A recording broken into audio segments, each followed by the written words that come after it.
Bonsoir, on vous présente les informations en bref.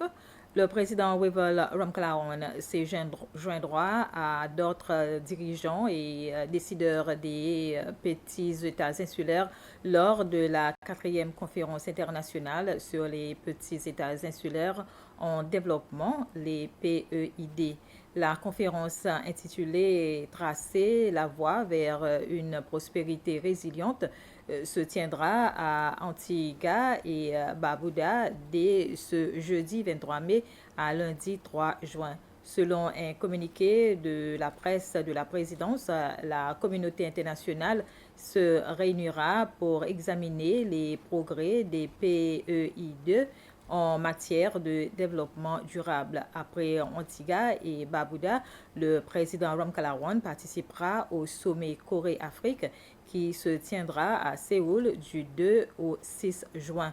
Pendant l'absence du président Ramkalawan du pays, ses devoirs et responsabilités seront exercés par le vice-président Ahmed Afif. C'est le ministre des Affaires étrangères et du Tourisme, Sylvestre Radegonde, qui préside cette année le Conseil des ministres de la Commission de l'océan Indien, la COI. C'est la 8e fois que les Seychelles assument la présidence de la COI depuis sa création il y a plus de 40 ans. S'exprimant lors d'une conférence de presse ce matin, le ministre Radegonde a annoncé que le thème de la COI pour cette année est la jeunesse.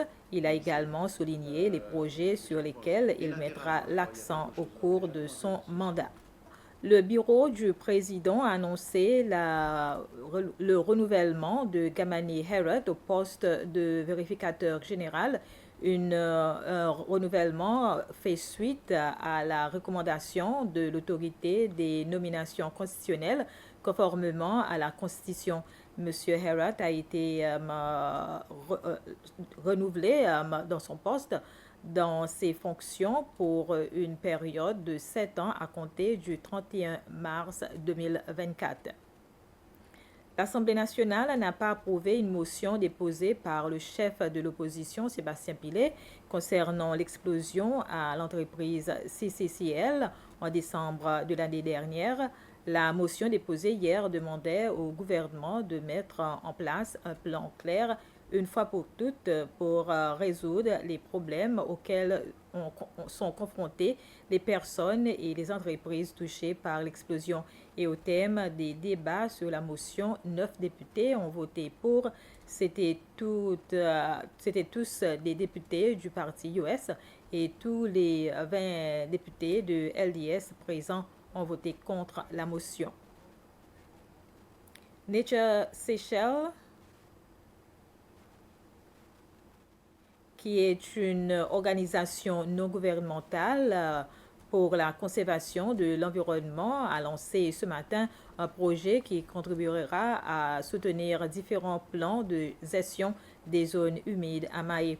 C'est l'Union européenne qui financera le projet à un montant de 200 000 € et qui étalera sur 2 ans.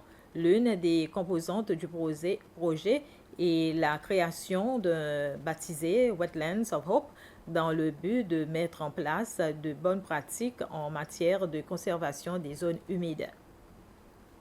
Voilà, c'est des informations. Bref, merci de votre attention.